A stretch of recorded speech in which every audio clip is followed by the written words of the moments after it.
The Leg It podcast is sponsored by Montrex. Montrex is a cutting-edge sportswear brand empowering athletes across the world, built to enhance performance and give you confidence to go the extra mile. They've got some of the most incredible products at montrex.com. There is a link below this video. Click the link and at checkout, enter the code LEGIT for 15% off your order. That's LEGIT, all one word. Everything from jackets, cargo pants, gym tops, t-shirts, running jackets, running pants. Everything is on their website, and they sponsor some of the most incredible athletes. Everything from UFC fighter Leon Edwards and a good friend of the podcast, boxer Jazza Dickens. So click the link below, use the code LEGIT at checkout for 15% off your order.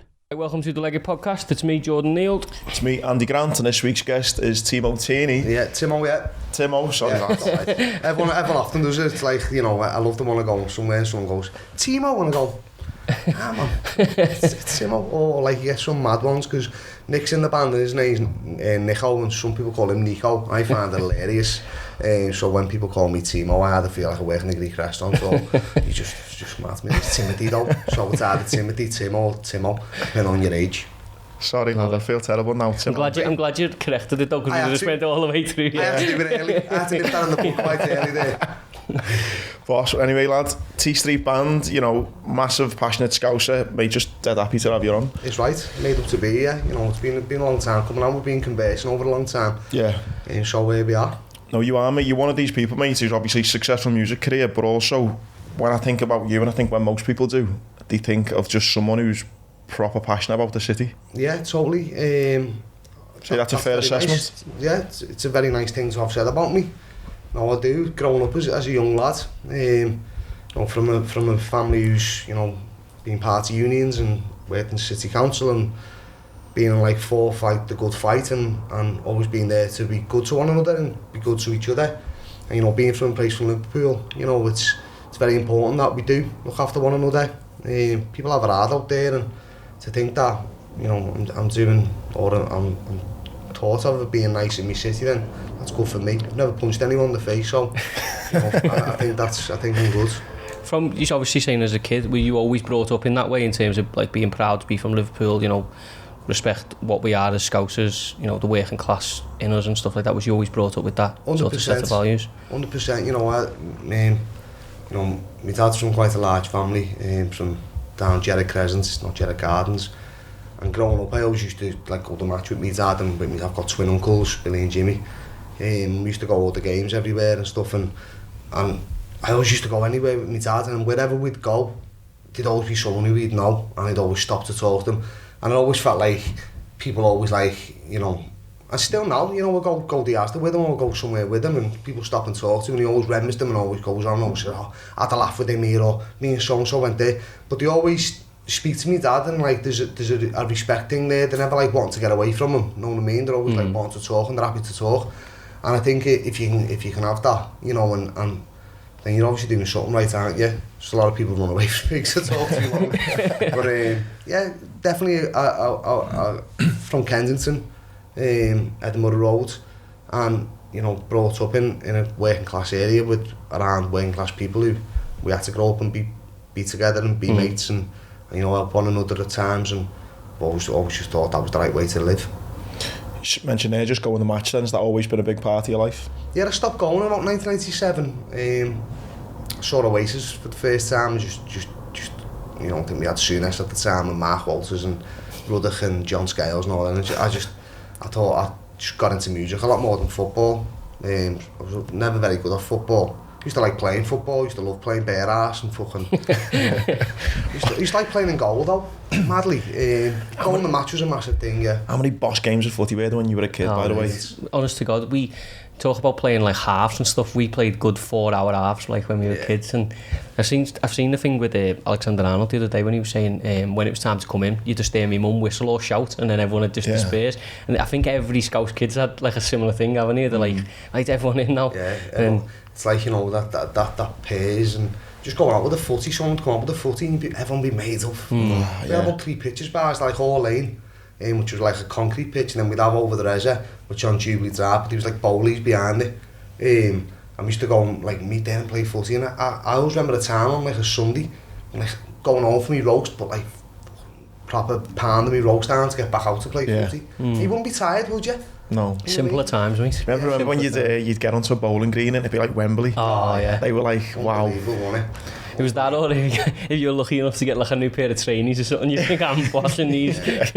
Someone sliding a big load of dog shit. I was always bossing dog shit up the arm. Simpler times. Great to say that about like woofing your roast down. I remember as a kid, I'd like my mum would make me tea or whatever, and I wouldn't eat it. I'd just like spread it, you know, around the plate so it looked like I'd made a dent in it. Yeah, mash it. We'll come on to obviously this a bit later on, but that is a big problem I think of the city. You hardly ever see, I don't think, big gangs lads playing footy anymore. No, it's like not in Bootle, I don't see it anyway when I'm walking the dog and stuff. Kids go out and pay about 90 quid now for the footy. I remember we used to play five-a-side and one of the lads saying, oh, the Jabalani. Is that what they were called, them footies? Them well, I was like, how much pay for that? 120 quid. I was like, what? For footy? So like, you know, if you're not just going out with it, you know, obviously not a flyaway, but you get like, someone would always have like a Casey Lundy. You play with it until every patch was off it, and then the inner would come out of it like stomach or something. Yes, it's sad to think that there's not, like even staying after school and playing footy on the yard or, you know, it's quite sad. I think we live in such a cynical world now, though, don't we? Because like, as a kid, my mum would trust me to go out around our estate with maybe lads who were a bit older, and they'd sort of keep your eye on you, and she'd know you'd come back home for your tea. But I think we live now in such much more cynical world with like, don't quite go, you know, don't go over there, or don't speak to him, or, you know, and I guess it's justified in some circles, but as a kid, I just even, you know, I'm not old, we're not old, but I just don't think we had that sort of barrier, did we? Kids are good on FIFA and they think they're good at footy. You know what I mean? It's like, play footy for like hours when I was a kid. It's like, and do you know what, I've actually had that thought, like lately, like, it just went through my head through the week, and I was like, what? I went to Calderstones with the dog, I thought, fucking hell, I remember coming here as a kid and playing footy. I thought, it's quite shit that I'm not going to just turn up with the footy no more, my boots on to play footy. Like, I'm not going to ever probably do it again. I'm going to text you next week and go, hey, me and Jordan at Chevy Park. We're just by the boat, I'm kicking around against the wall.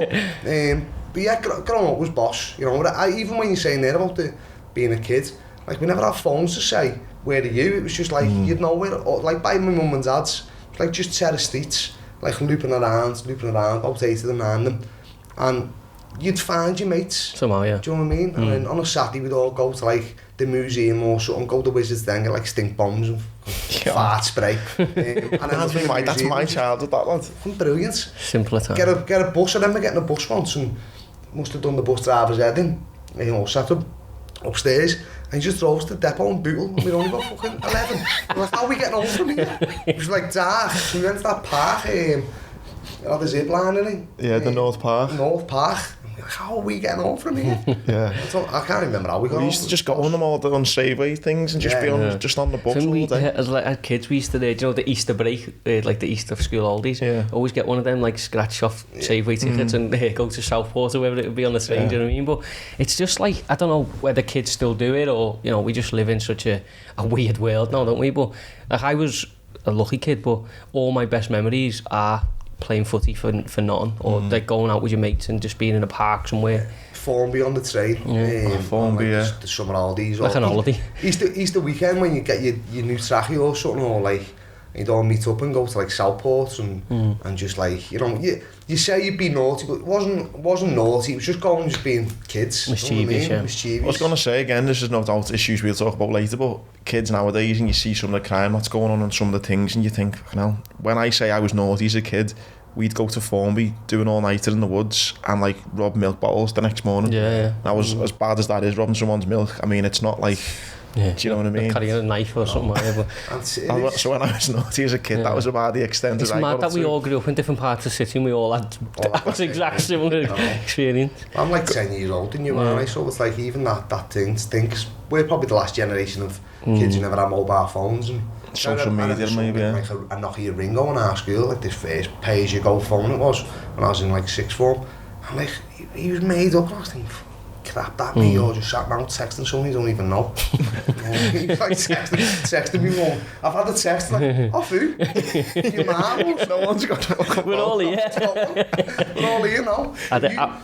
Youth clubs. I used to have like, season ticket for youth clubs. You used to go like the Bronte, you used to go like the fucking the Senny, you used to go to the Kenny Fields, you used to go down to Salvation Army and Eighton. You used to go like everywhere to youth clubs and just meet loads of boss kids. And even now, like when I was saying before, like my dad knowing people, like I feel like I know loads of people when I go out and it's just like even just to let on, but they're all part of like going to youth clubs, meeting people, you know, just meeting lads and meeting people, bosses and kids.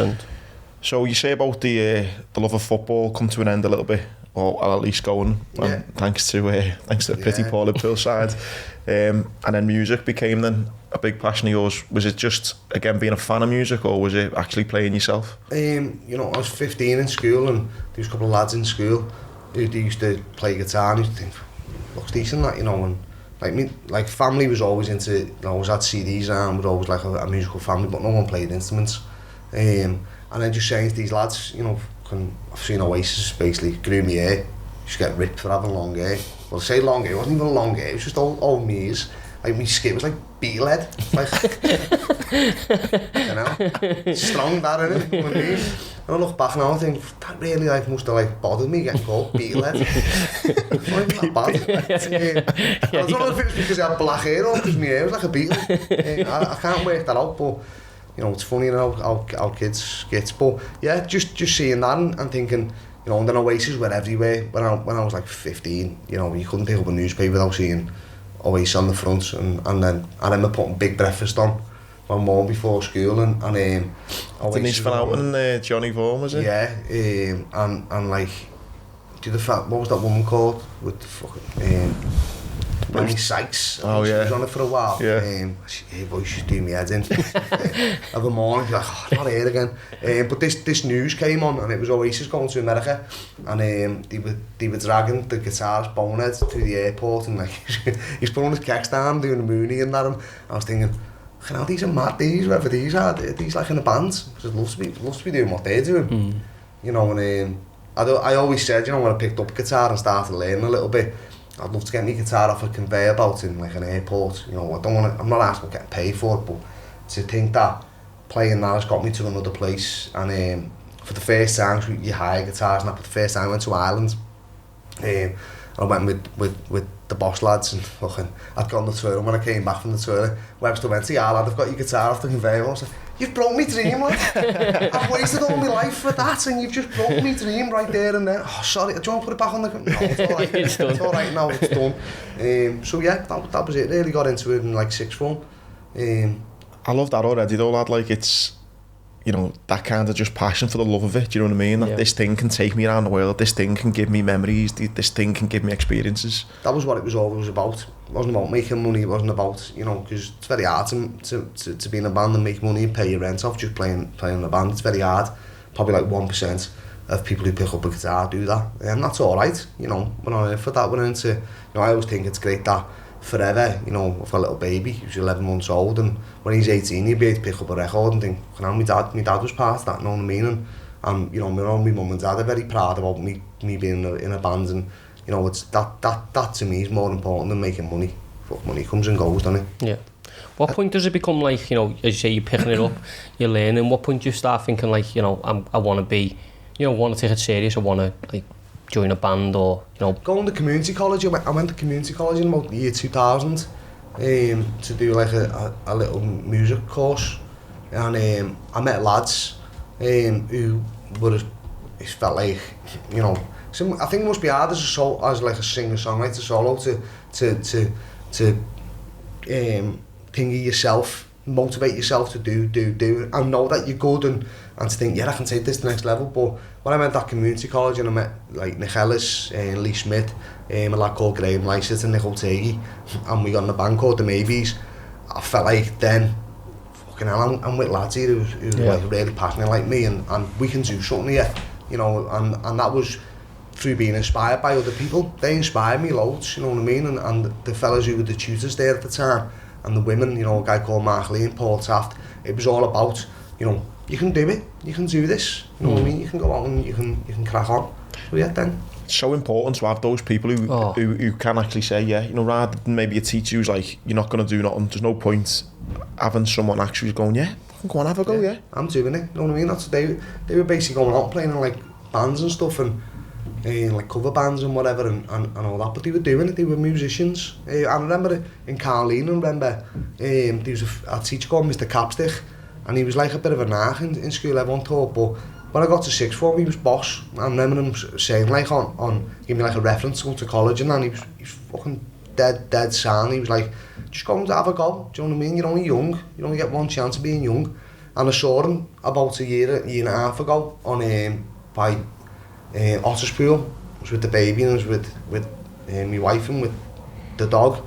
And I said, are you Mr. Capstick? And he says, yeah, I am, yeah. Who's asking? And I was like, do you know what, mate, you proper inspired me, you know what I mean? Out of that whole school, of how many teachers and how many years, to think that just one day that you just said to me, you can go and actually do something. And he's right, nice one, appreciate it. And he was still sound, you know what I mean? Just bailed away, and it was dead. I was made up to say that to him. The importance of them people, like teachers, people, you know, not necessarily what people would call positions of power, but in positions to influence younger people, it's so important, because that could have been to him, you know, just his feeling at the time, just go and have a go, but for you, it more or less shapes where you're going in your life, do you know what I mean? Yeah. And now you're still talking about it now in your 30s. Yeah. And that's why them people are so important. I know obviously they get disregarded a lot in terms of, you know, pay and stuff like that, but they'll never be people who are more important than them. Mums and dads as well, you know, parents and siblings, you know, I'm from a really, you know, good family. Mum and dad proper were always supportive. Go and do what you want to do, you know, be into it, just do it, you know what I mean? And that's how they're proud of me. Stuff like that is very important. I always say to me mates now, we've got kids and that, it's great to see how much your kid admires you as a parent, and if you know, that respect between child and parent, very important. It's stuff you say there, like proud, you know, with my own kids and your kids and that. It's them things, and you see the face when you say to them, like, oh, I'm proud of you, you're brilliant. The face is just, because it's natural human fucking instinct, isn't it, to be happy when someone says something like that to you, but the amount of kids that don't get that is very, very sad. And even people though who don't get that, you know, there's lads who probably, and girls who are going out and doing things, and you know, they probably never ever get told anything positive about what they do. Do you know what I mean? And you know, all that thing about through that lockdown, everything where, you know, it was all about, like, you know, how good the NHS are doing, that's brilliant, but we should still be telling these people how important they are. And how boss they are and how positive it is, what they do, because it is. And this city is full of people doing really good stuff. And every time I see one of my mates or someone who I know is doing good stuff, I try and tell them as much as I possibly can about being proud and, you know, calling me mate. And, you know, it's fucking fantastic to see people doing good things. I think sometimes as humans, maybe we don't like getting compliments. Some people kind of find it quite awkward to take, and maybe that makes us not want to give compliments as maybe much as we should. Yeah. But I'm a bit like you, I always try and tell someone if I see someone doing something good, I'm like, it's right, boss that, you know, like, well done, and it's important, isn't it? Society latches onto negative shit as well, doesn't it? Do you know what I mean? They'll always be like, you know, I guess if you went onto whatever newspaper and you looked at the top red stories, it'll always be XX went to jail or someone did this. It'll never be the, you know, this business is celebrating them. You know, I don't know what it is about humans, but we love seeing negative stuff. Do you know what I mean? And reading negative stuff rather than, you know, the stuff that will probably make you feel better inside. You know, I always say about like Facebook and that, it's like, you know, someone says, oh, I've just fucking sold 1 million records, get out 6 likes, and they sell, you know, my nan's dogs who started there, about 4 million people come out of the woodwork and start liking and saying, oh, you're alright, hun, inbox me and all that. It's like, they're not asked when they're saying that they've just sold 1 million records. It's so true, and it's so sad as well, really. Now, you know, you mentioned, before we talk about the maybes, you know, you mentioned Oasis. Was there any other big influences on you? Or was it that kind of rock and roll lifestyle you were kind of, you know, kind of got you going, or? I don't know, it just felt like they were like different than everyone else. Felt like they were, definitely came along at the right time when, you know, they were giving people with maybe not much, you know, I can't say hope because I can't really know because I was a young kid, but it seemed a bit shit at the time. And when they came along, it was just like great. And obviously there's loads of good bands from that time. I was very lucky, I was going to see gigs all the time, they're all caught and around Liverpool and stuff, and saw loads of boss bands, but not on touched Oasis when the first time I saw them. So when you did then form, was that your first band, was it the Maybes? I was in a band with Lee first called District 64 with Lee Smith, who's still in the band now with us. Well, I'm still in the band with him because he's well better than me on guitar, and he makes me look good. A lad called Peter Shule, who's unfortunately passed away, a lad called Tommy Doran, and a lad called Ben Gorey, and we'd done a couple of gigs together. But then, you know, I met the other lads and it was just like, fuck that, I won't just do this, you know. And And we put our life and soul into doing the maybes and, you know. Because the little research I've done, lad, by the few people I've spoke to, I'm told like that was meant to be like that should have been like they were like the best thing around. Yeah, it was, we had a lot, you know, we had a lot of like interest from like. How funny is we just talking about compliments now? I've just given that compliment. Away from like. No, everyone I spoke to, mate, said like, oh, what about like unbelievable? Yeah, we had some really good times, you know, really good gigs. Should have maybe done more than what we did, but hindsight's a wonderful thing, innit? You know, and I'm learning at the moment. We bought an house 4 months ago and ripping that out, and the amount of stuff I've learned over fucking doing that. About should have left carpet down there, should have left the toilet in. Hindsight, it's great, innit? But you know, I wouldn't change anything. I had a good time, had a great time.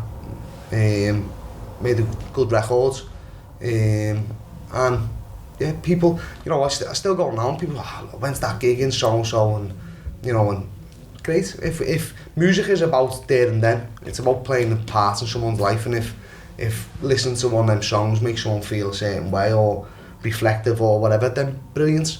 You know, but it was in 2001 till 2008, or maybe a bit less or more, I don't know, terrible but years. It all feels like 1996 to me. But yeah, good times. I'm interested, like the dynamics of a band. So what's, like, are you all like best mates basically? Is that like the, you know, because that's what I perceive a band to be, you know, you're all together all the time, you're just bouncing off each other, drinking, going out, writing songs. Is that what it's like?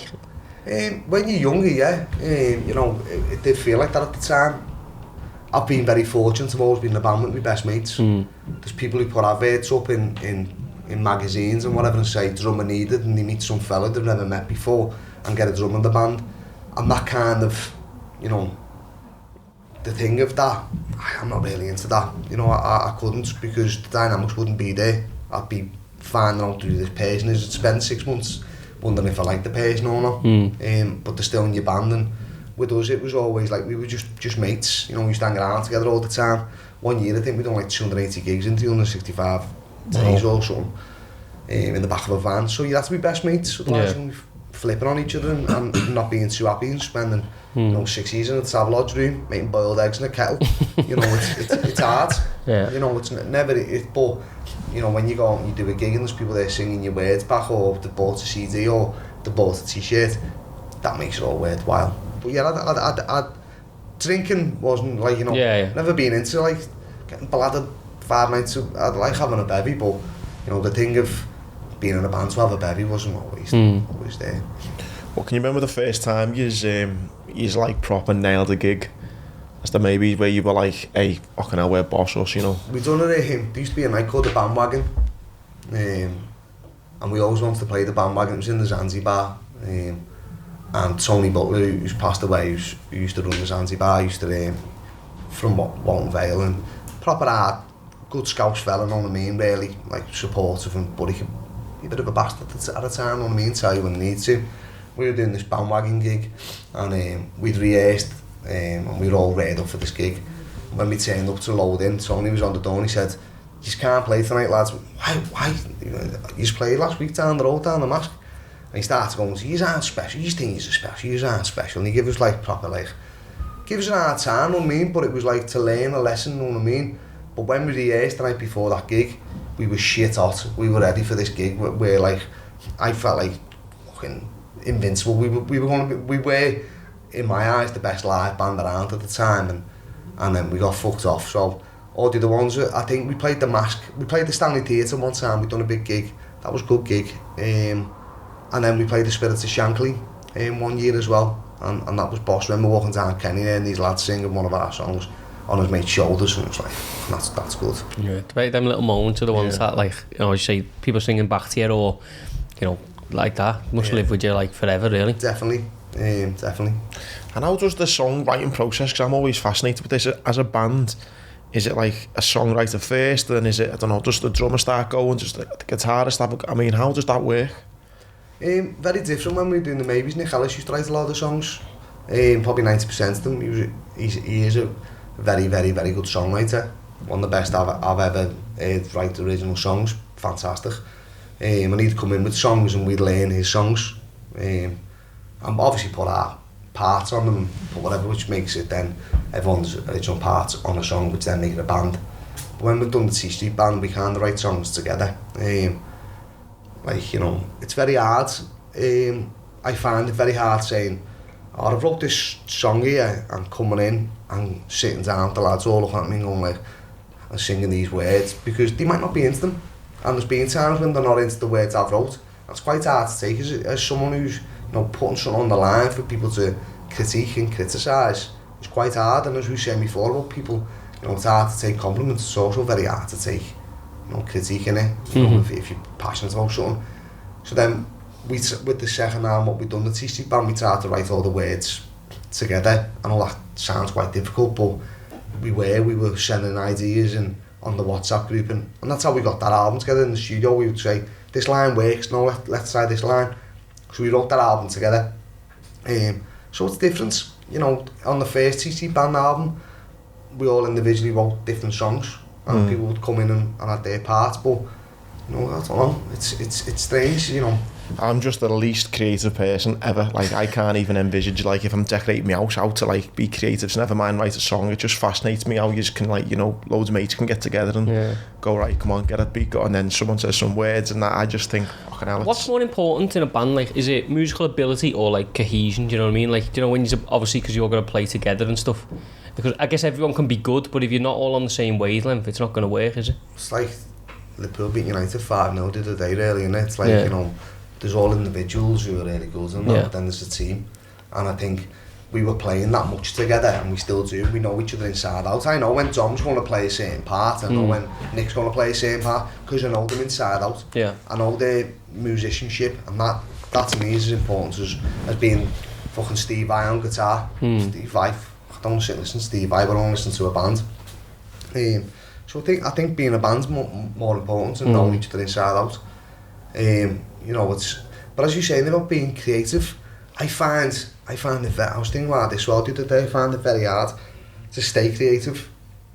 Yeah. And it's a point of a really short window of where I am really super creative, and I can't stop myself. I get dead into something and just do it for ages, well, not ages, about a month, and then go, shit, can't be arsed doing that no more, and just move on and just do something else, and I throw all my oar into something else, and then I've got a very short attention span on things, but I'm creative for a short space of time, then stop being creative. I think they call it writer's block or something. Yeah, process. Yeah, well, George, I think, but then I guess you've got all that stuff then, haven't you? To maybe come back to then, and you're like, so. Do you write songs based on, like, you know, personally and as a band, based on stuff that's happening to you, or is it just sort of random thoughts that you'll think, or, like, when do you sit down and think that could be a song, do you know what I mean? Well, I've never read the book. Yeah. I've never ever read the book start to finish. So I find it quite hard with like finding other words that explain something. So where some people can go colour and then like loads of different things come into them, I still just stick to the word colour. You know what I mean? So I write very simply. Whereas a lot of people sit down and rip apart what they've wrote and go back to it and make it really. Whereas I just go, oh, fuck it. I'd rather sing the same verse 10 times than think out a new verse. I'd just say what's there rather than trying to say more. I think what you write from is if I walk down the street and see something really brilliant, I don't think, oh, I'm going to put that in a song. Like people go to me, oh, you want to put that in a song? I think, fuck. Why?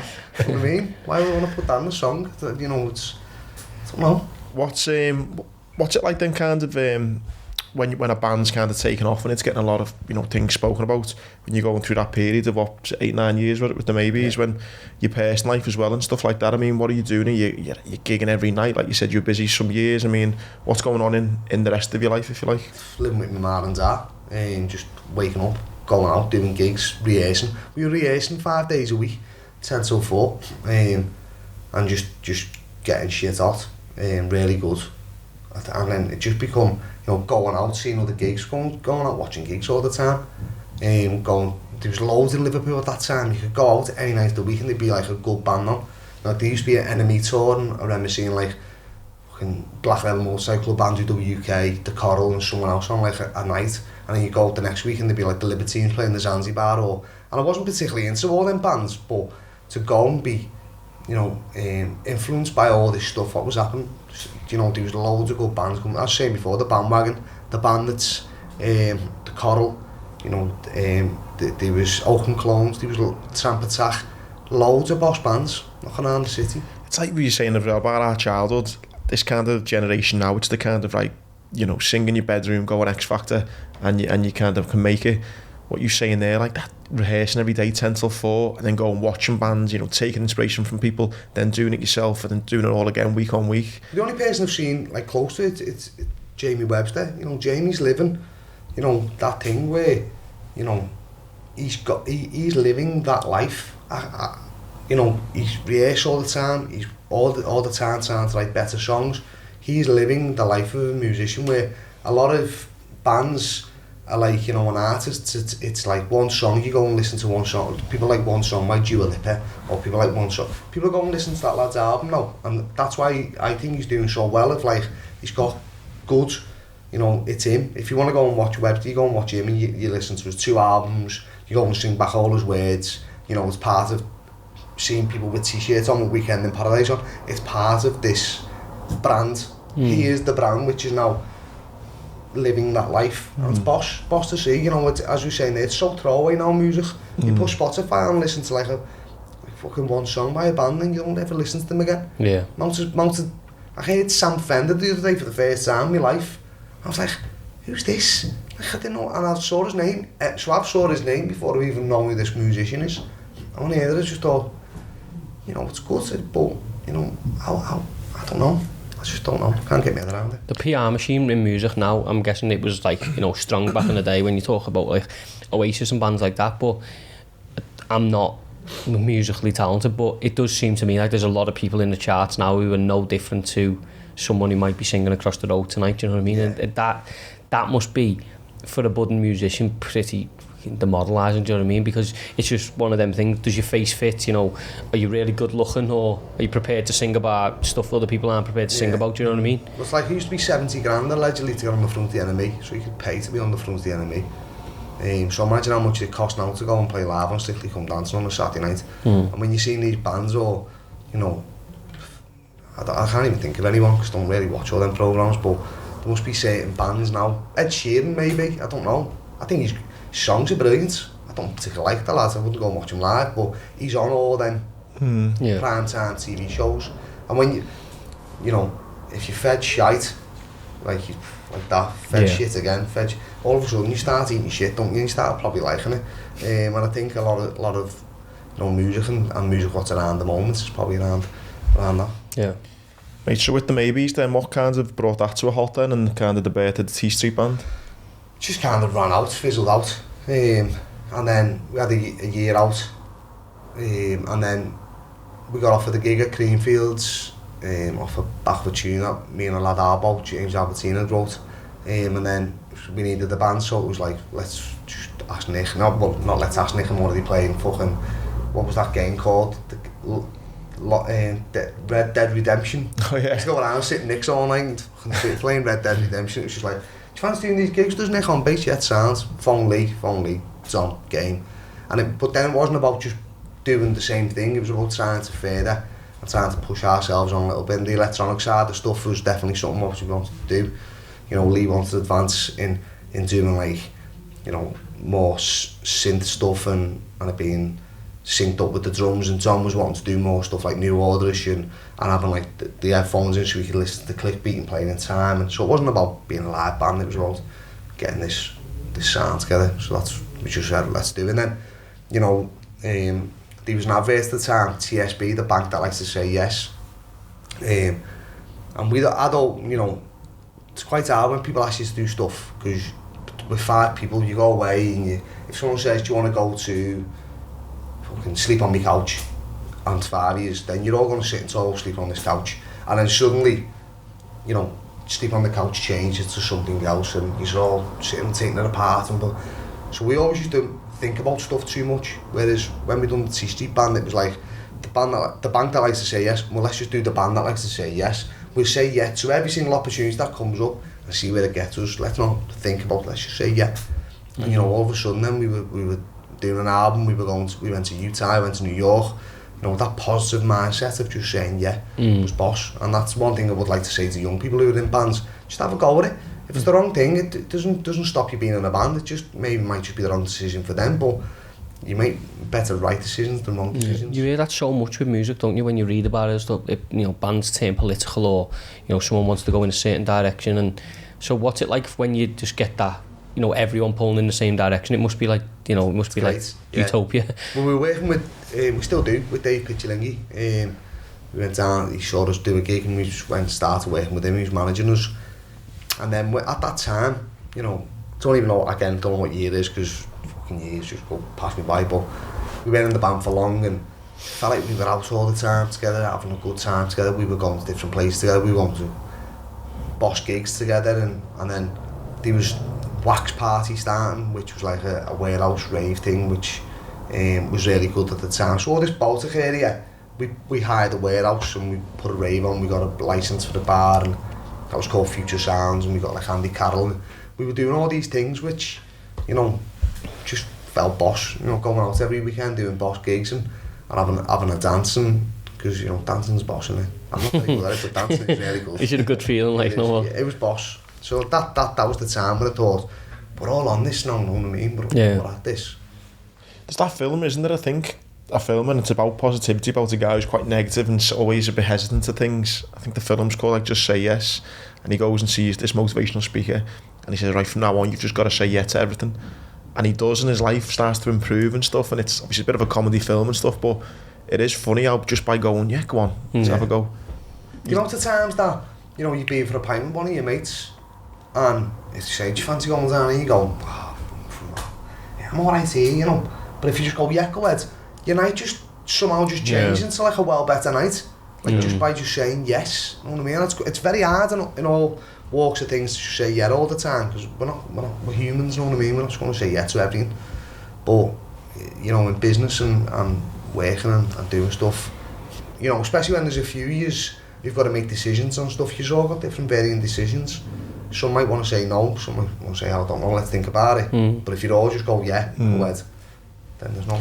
I think if you take the thing out of the equation where you're like, what could go wrong, and you're just like, well, what could go right? Do you know what I mean? There's everything. Yeah, you always end up somehow on the upturn of on the right side of the flip coin, don't you? Yeah. So where does like the name then? The T Street Band? Arbo, he's from T Street down in Kirkdale, or New T Street. I think it's T Street. At the back of that mad pub called, what's that pub? And the Melrose? Melrose. I was thinking Melrose Place off from that 90s Crimes drama. Behind there, there's T Street. And obviously, Bruce Springsteen's E Street Band. So it's just T Street Band. And every good band has 3 syllables in it. Oasis, Stone Roses, the Maybes, T Street Band, Rolling Stones, the Beatles. They all have 3 syllables in. I love that. Never got onto that. And, so yeah, it worked. And then it's funny because we done a gig, and the Guardian wrote a piece about it and said, the T Street Band had a tribute band to Bruce Springsteen's E Street Band. So we used to get that all the time. He's like the E Street Band. We're like, nah, not like that. I'm not like Springsteen. The T Street Band, then, when that kind of takes off and that, I mean, where are you kind of gigging for this then and stuff? I mean, where did it take you as far afield and stuff? And doing good festivals. We played the main stage, Kendall Corn, played in Australia, went to Australia with the Anfield Rap, New York with the Anfield Rap, Utah with Red Touch Media, doing like play with Jimmy Goodwin out the Doves, done like at Saudi and Sparrow Carpets. So we were doing good gigs. Every time we play Liverpool, we'd sell out. We were done a couple of good singles, done an album in Motor Museum with Al Groves. So I felt like we were a working band. We were established. We were, a working band. It was coming, fruition. People were wearing t-shirts. People were buying the CDs. It's very. We done a pledge campaign. That was it. We hit 300%, and to think that we had, again, back to that thing of being proud, and to think that many people had took a leap of faith in something that we were doing, just 5 lads just having a go, and they got behind us and said, I'll buy a CD before I even get the CD, I'll pledge to fucking buy an album, I'll pledge to come to one of your gigs, I will pledge in supporting yous. And that was great to see all them people just coming forward and just supporting it. It must be great that, like, obviously for any creative it's great, but for you to be putting your heart and soul into these songs and people, you know, connecting with them, because I think, as you said before about writing a song, if you write a song that nobody connects with, you know, that must be pretty hard. So when you've got people, you know, they might say, oh, it made me feel this way, or it reminded me of, you know, this experience or this person, that must be pretty rewarding. I've had messages of people who've walked down the aisle to like one of our tunes and stuff, and wow. to think, you know, someone's being married and listen, and our song's playing, for one it's mad, but for two it's very nice, isn't it?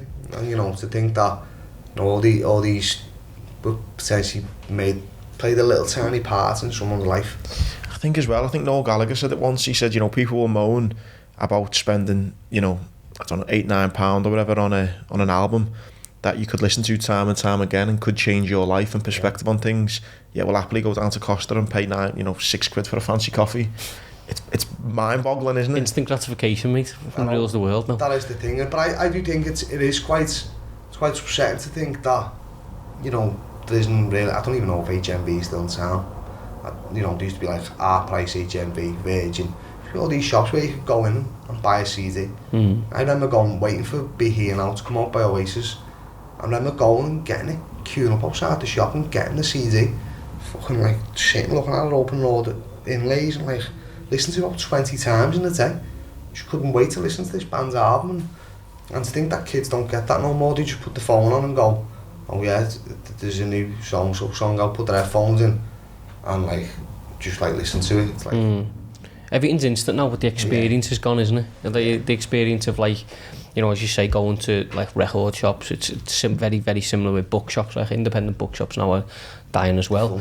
Yeah, but like everyone gets things quickly and they're like, oh, that's great, I can just wake up, roll over and get it. But you know, the experience of going through it's gone, isn't it? And that's, I think kids one day will look back and, you know, we'll obviously end up being our grandparents and saying, oh, when we were kids and all that stuff, but they are missing out on the whole experience. Like, cute for Harry Potter, me, lad, not as cool as Oasis, like, but I did. But funny enough, that shows our generation, because when I went to see Oasis in 2001 with my mate Kenny, we went to Dublin, Lansdowne Road, to watch them, and on the night before, we walked around bladdered, and all people were queuing up to get Harry Potter boots. Yeah. So it was the same, probably the same time. I remember I think it was my mum actually. My mum took me at she let me stay up till midnight to get it when it come out. We were stood outside at midnight, and I remember it now. Amazing memory, do you know what I mean? Will you remember it when on Spotify someone's album come out? You're not going to remember. It's as you say, you know, you listen to one song and then, you know, your mate texts you on WhatsApp or someone tweets you or something, do you know what I mean? That's why them like Radio 1 shows will go around, there's like 20 artists playing 3 songs. How are you meant to get into someone by just like knowing 3 songs by them and then they just disappear again? What would you think about if you were to, you know, start in the music industry now? Would you hate it, or would you? I'd have a good go. I'd have a go again. Yeah. If I was 18 again, I'd be definitely picking up a guitar again and trying again. Because that's what it's always about, then, just trying. So as we say before, hindsight's one of the things. Just changing a few different things might have changed the whole face of. You know, I might be sitting in Dorset now in a big fucking mansion. I probably wouldn't like it, you know what I mean? But I probably, you know, different things can change things, and I'd still have a go, and I'd probably just think that they're all knobheads still. But I was thinking that then, so I'll still be thinking that now. I love that, like, rebellious bit of music, do you know what I mean? There's always like gotta be on there. Yeah, there's always an underbelly of the music, and he's just like, you know, fingers up, like, we're not doing that or whatever. There's a kid who walks down the dingle at the moment, he's about 13, he wears a Johnny Cash cowboy hat and a big fucking cowboy shirt, and walks around with a guitar on his back. Love it. And like, it's like, he's for me, well cooler than any kid walking around with his hood up and with the mask on. That one person is right, lads. If you ever see this show, you're fantastic. Nice about it. Are you T Street Band, The Flying, or are you kind of getting back into the footy at any point at this point, or is it just full on music now? Yeah, we're going slow to get, obviously doing the boss. I remember Danny Nichol asked me to do the boss and Sean and stuff, and I went down and done it in, I think it was Sound Food and Drink. And I'll be honest, like, there's been times I've played on my own. I'm not a solo artist in no way, shape or form. I hate playing acoustic guitar and singing songs. I hate it. It makes me feel so uneasy and just like nervous and everything. I've never been a nervous person, but it does. It's mad to think someone as successful and experienced as you. You got your mates with you though, haven't you? It's like, you know, when you're playing in a band, something goes wrong, you've got each other. Something goes wrong when you're on your own. up shit because you can't get early. Safety in numbers. I remember turning up there to sound and remember seeing John Oakes sound like, "How's mad this lad?" He was like, "Hey, you gonna be alright?" Yeah, right. I remember playing. I was saying, too nervous about it. Done the outfield rap over in Dublin with them, and I was meant to be playing for half an hour.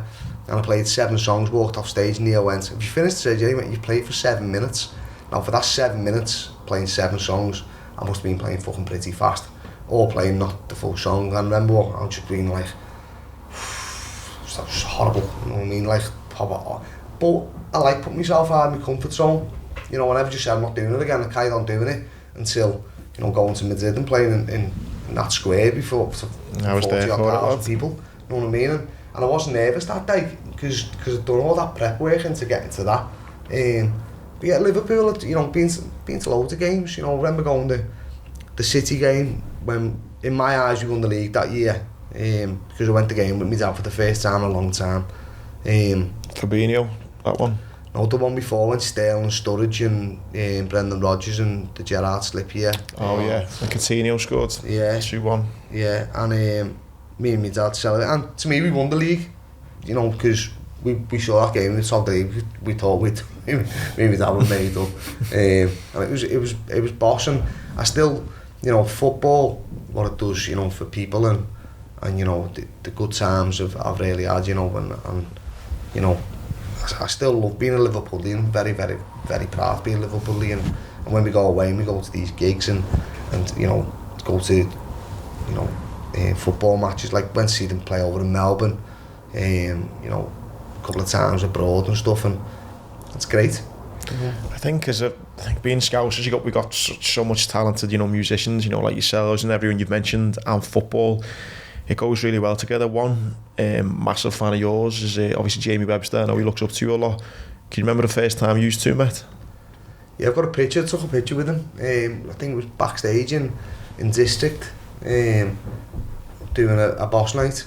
He's a very good lad. And the funny thing is I've got a nephew who's 18, Niall, who's starting to play guitar and stuff, and he looks up to Webster. You know, and there's like this, like, and you know, he goes to his gigs and Jamie always brings him backstage and sits off with him for 10 minutes and has a chat with him, always got time for him and the appreciation of him. He's just sounding and like he's like, you know, I'd like to think that I'm sounding, he's sounding, and I'll be sounding, he'll pass on the being sound to the next person.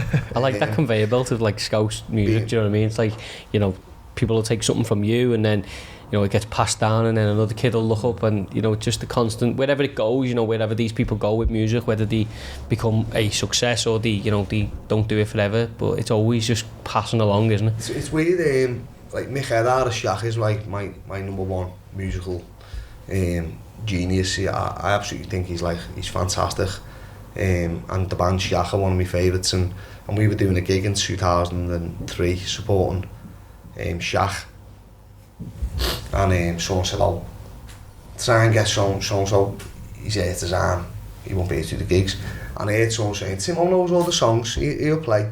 And they came and called me and said, "Do you fancy playing guitar for us tonight?" And I was like, "Yeah, go ahead." So I went in the room with them, sat for like 15 minutes, learned all the songs, like, somehow. And then played in the Khan Academy with my favourite band ever, like on stage with my favourite artist ever. So I was in Shaq for like a night, and then they phoned me in the morning and said, "Do you want to come to London with us?"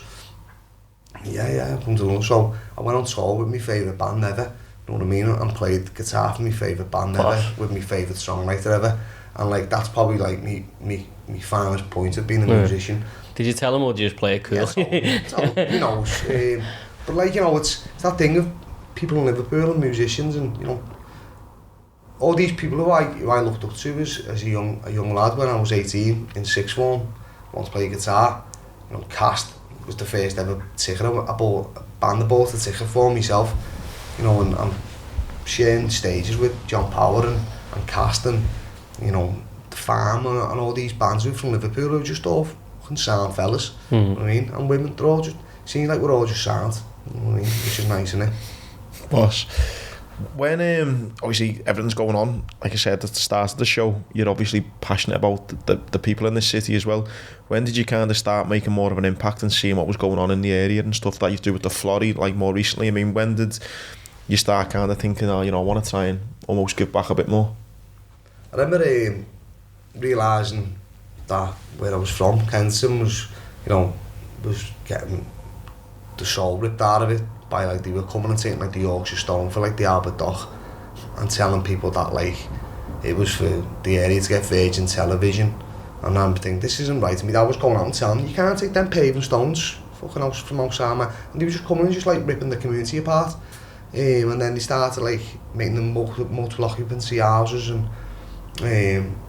I don't really know where I'm going with this, actually. It's and my mates were moving out to go to different areas, and the community was getting ripped apart, basically. It was becoming a bit of a shit place to live, and it was still the same place, but it was somehow getting made to be a bit of a shit place to live. There was a plan, I thought, but I was too young to have a voice, too young to go along to my council meetings, too young to go along to shout at someone that I was angry about it.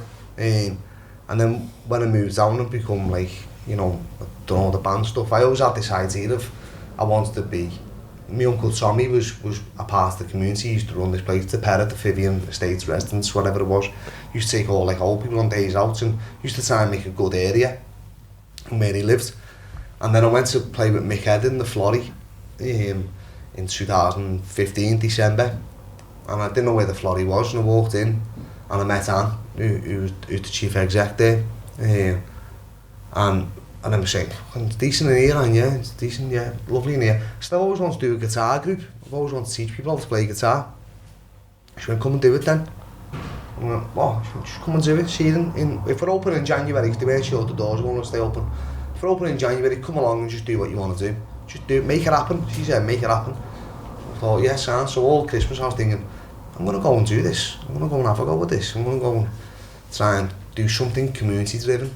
And I turned up at this meeting where I started this guitar group in a way of teaching people how to play guitar, but it being a multi-teaching place. So I'd sit you next to you and you'd all teach each other. I'd just facilitate the way you would learn it. And after, like, months, it started taking off, started picking up. I could see, like, loads of different people coming, and they're all made up. It was like guitar was bringing everyone together, and they're all going, I fucking love coming here. It's like, you know. And then we got a gig together, and we all went and played in Sound City, like 60 of us all on guitars from the age of 7 till 82, so it's like 65 years between learning. I was thinking, this is boss, you know what I mean? It's like stopping social isolation, getting people together, getting these people who might not talk to people all week, they're out chatting to someone, all around just guitar. That was the whole reason they were coming, like going to match, like going to watch Sam Bender, like whatever, but it was about guitar. They were all on use. And then end up getting a job, you know, in the Florrie, got some funding, and, you know, realising that, for one, I'm very lucky, and for two, I want to make a better place for the area that the Florrie's in, and then citywide. You know, we're not just based in LA, you know, we go as far as, like, you know, Wallasey and stuff. We have people coming from, like, Beventon to roller skates, where the only place we'll let men into roller skate and all the rest of it. So we do loads of amazing stuff, not just me. I work as, like, a massive part of a really good team, and, you know, if we can continue doing that and make sure that, you know, the city's a better place, that's what I'm passionate about. I'm about, if it, you know, and I hate nothing more than seeing a kid finish a portion of chips and throw his paper on the floor. Fucking hate it. You come out of your front door and you're treading shit that you've put there, you know what I mean, letting your dog shit on the street. Fucking jib it, you know what I mean? Fucking look after your city, look after where you're from, look after your front door. That old saying, don't shit on your old doorstep. It's like, don't shit on someone else's either, you know what I mean? Fucking make sure that we're looking after the city and each other. I think what you're saying there, you know, when you're doing your gig and you got, you know, older people, really younger people, I think that's an amazing thing, really, because, you know, sometimes we can be, you know, we can think, oh, it's just kids who need a bit of guidance, or they need somewhere to go. But there's actually people in every generation who need somewhere to go, or loneliness, man. That makes me so sad.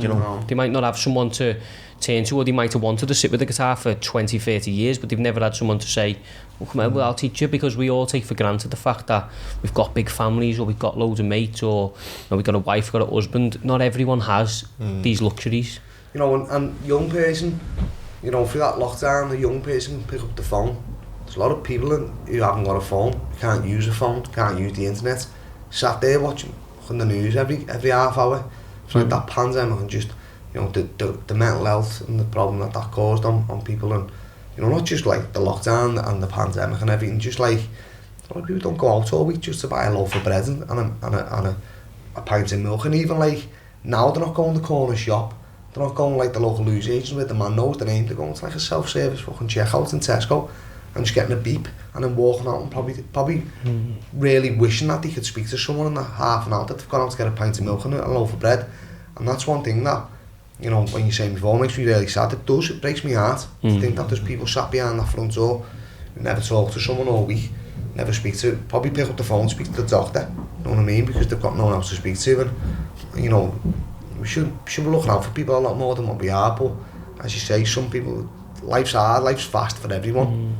Sometimes you haven't got the time to pick up the phone or go and knock on your next door neighbours and make sure they're alright, but we should be. Consequence of this modern world, though, and as you say, the self-service checkout, I remember as kids, I lived really close to like my nan and my aunties and that, but you'd knock on people's doors and say, oh, my mum said can I have some sugar, or stuff like that.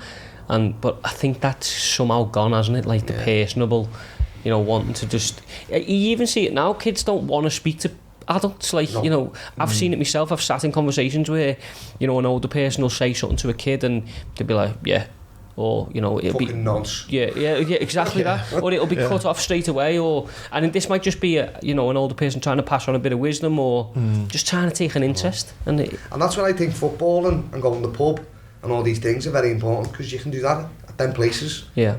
Set up to be able to have that voice.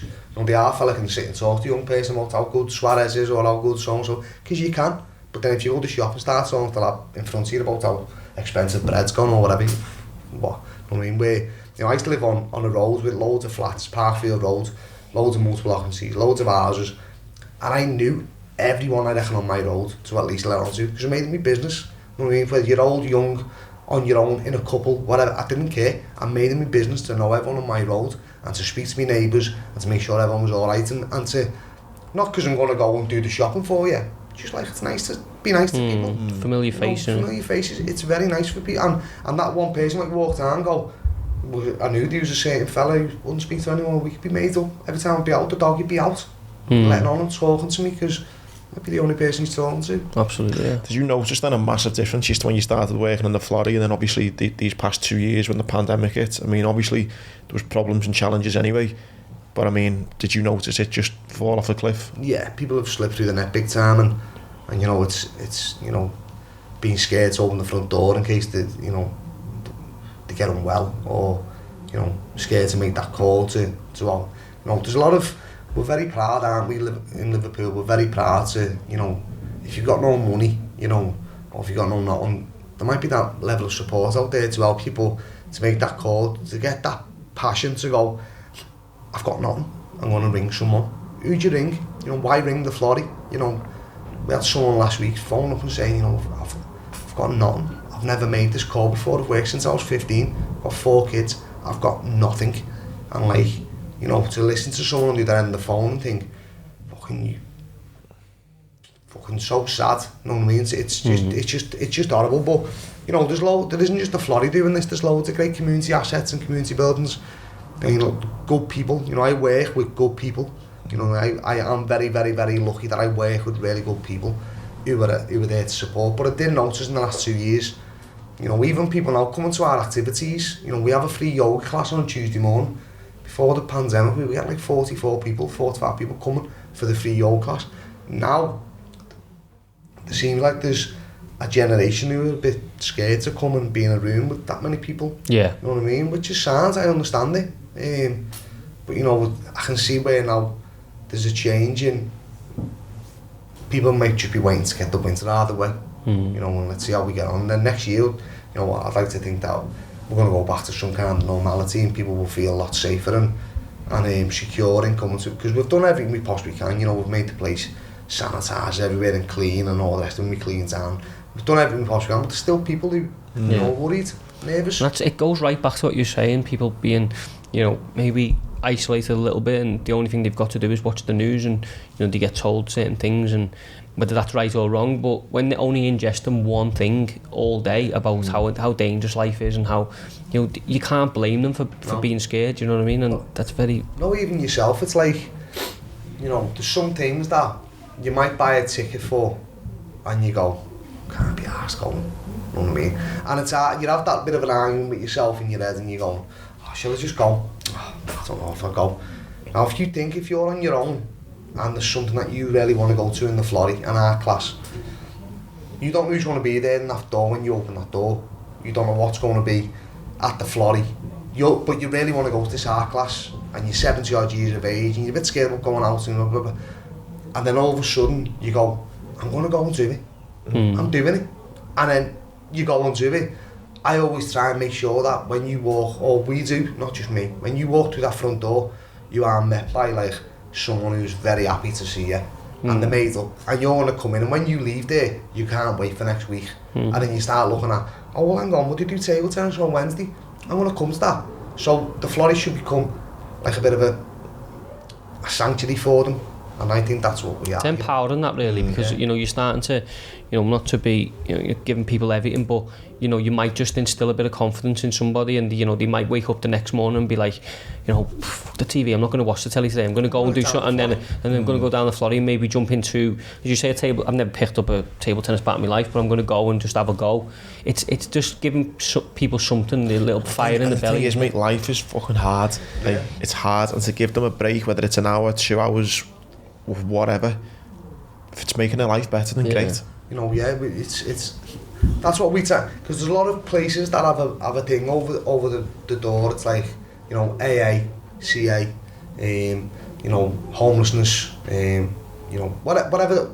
We just accept everyone. We don't have it. You know, when you come in, you don't get forms pushed in front of you. You don't get this.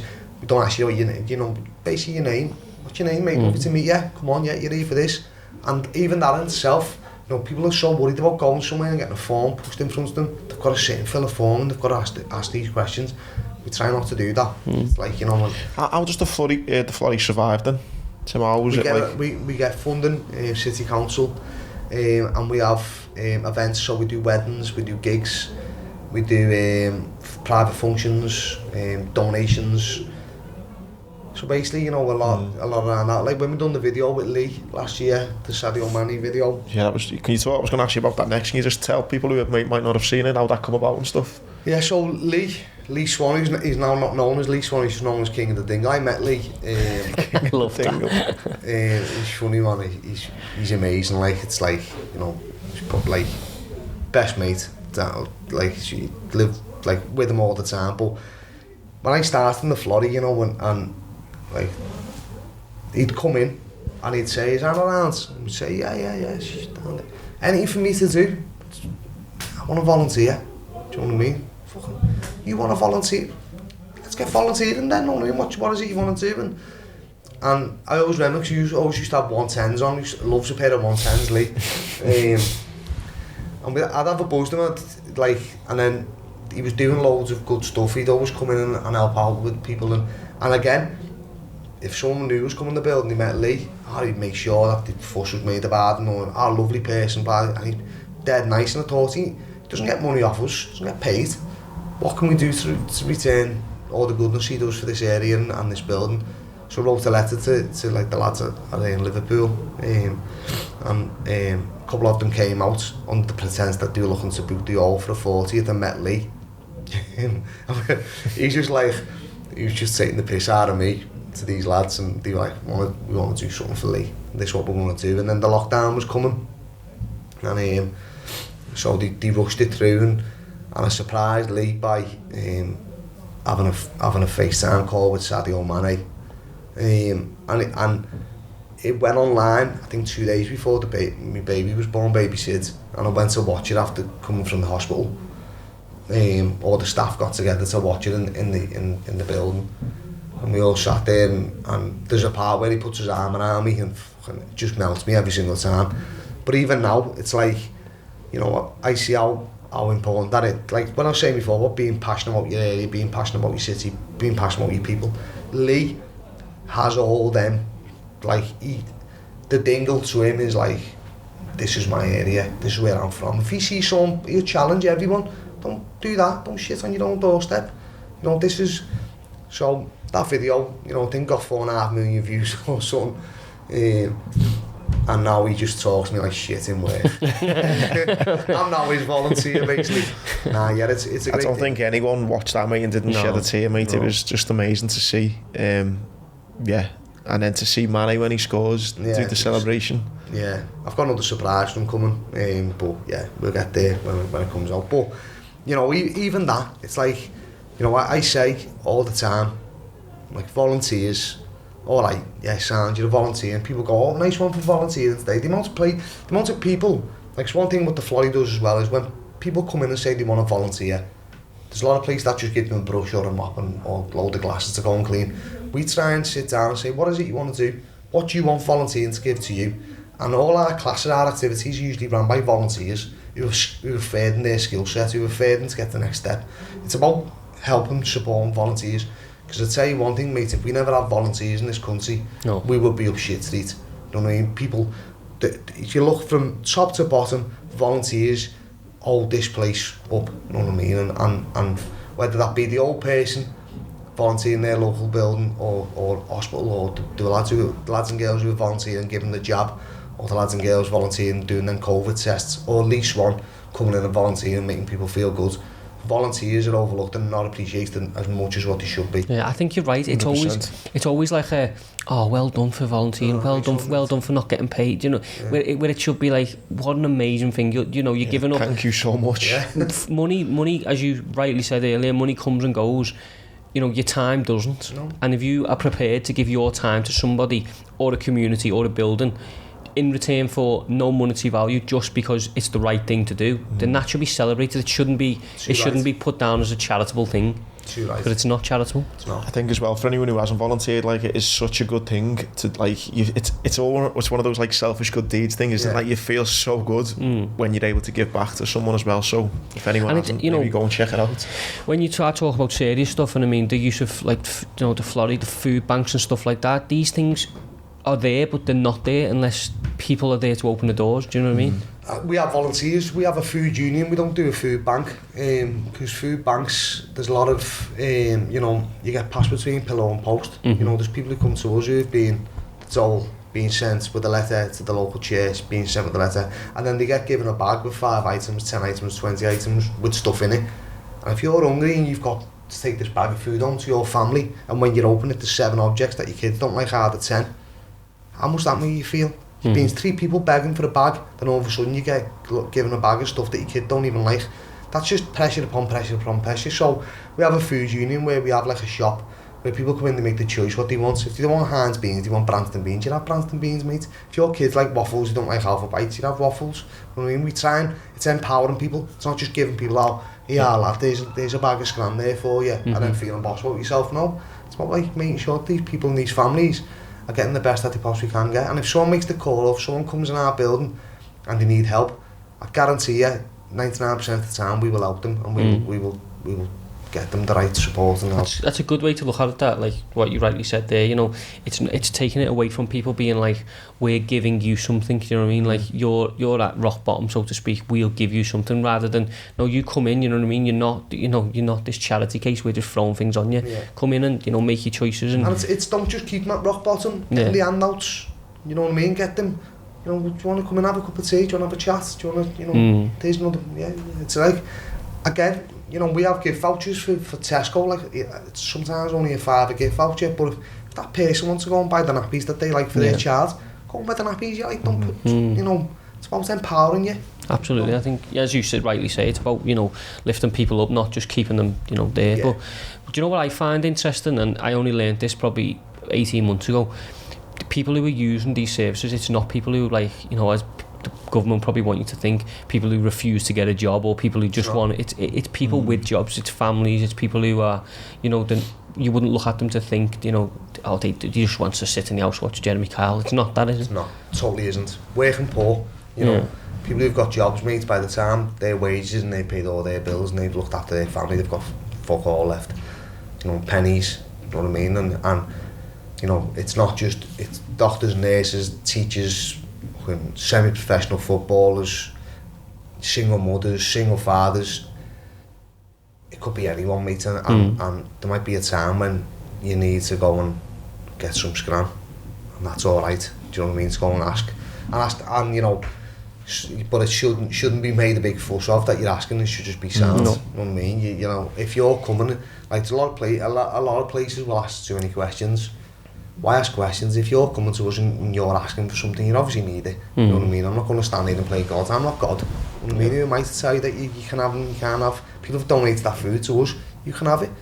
I think that's what, you know, when you say to put yourself in a position, that's what I'd think, because if I wanted to go somewhere and then people were saying to me, okay, you wouldn't want any questions. You'd just be like, you'd feel just, I don't even want to be asking in the first place. Can you just help? And like, that's it type thing. So I think that attitude, it's massive, innit? Yeah. Well, so if someone's saying to you, well, how did you end up in this position? Or it's, do you know, I'm here. Do you know what I mean? I just want help. Do you want to talk about it? They probably come back a couple of days later and go, nice one for the other day. Do you know what? And then you go, fancy a cup of tea, or I'm sure this is what we do, or you know, that's about progressing people.